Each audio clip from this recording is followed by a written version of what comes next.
Okay, so I've already talked about the definition. Now I want to bring your attention to the equations and how we express these equations, because it's one thing to understand what is happening and it's another thing to be able to quantify that, because that's the point of the course. We're trying to find equations, we're trying to find relationships between these phenomena that we've just described and parameters that we could use to express them in terms of an equation.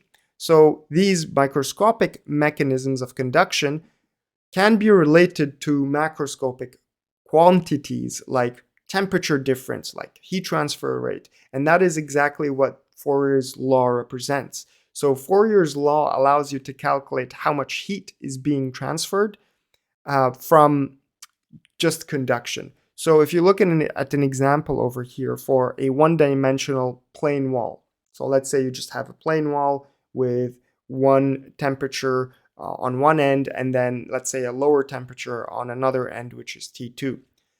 Based on Fourier's law, you can express and find out what the heat flux would be across this wall. And when I say heat flux, I mean it's essentially watts per meters cubed. So it's the heat flow per the unit area, and the area is usually perpendicular to the direction of transfer in the case of Fourier's law. So what Fourier's law tells us is that you have heat flux is equal to some kind of proportionality coefficient, which is the thermal conductivity multiplied by the gradient in temperature.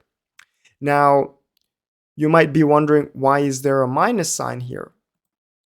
Well, first, let me say that the thermal conductivity, which is the proportionality coefficient, this is a transport property characteristic of the wall material itself. So when you're solving problems and trying to figure out what the heat flux is, let's say through a wall, then what you would do is you'd look at what that wall is and you'd search what the thermal conductivity of that wall for that temperature range that you're dealing with, and you'd probably find them tabulated in tables, and you'd pick that number and use it in your calculation.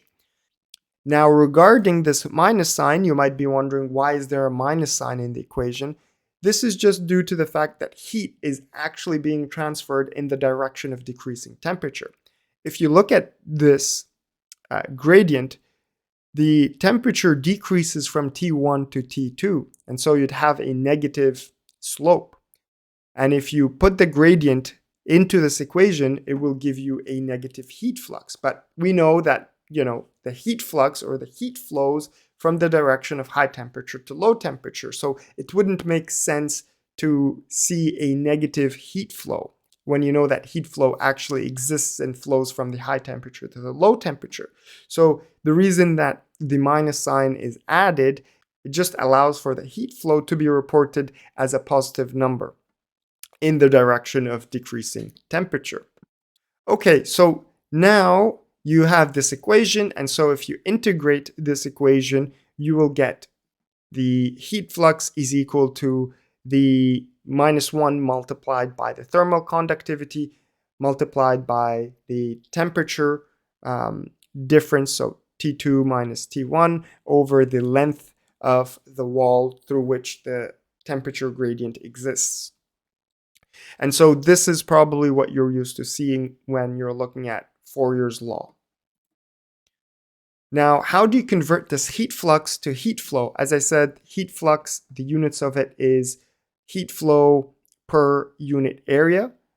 And so now all you need to know is what is the perpendicular area. And if you multiply the perpendicular area with the heat flux, you will get the heat flow.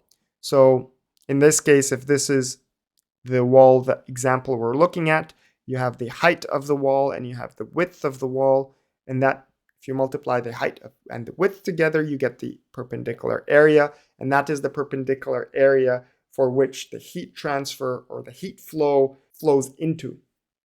So I'll pause here and we're going to solve an example problem together in the next video. So without further ado, see you in the next video.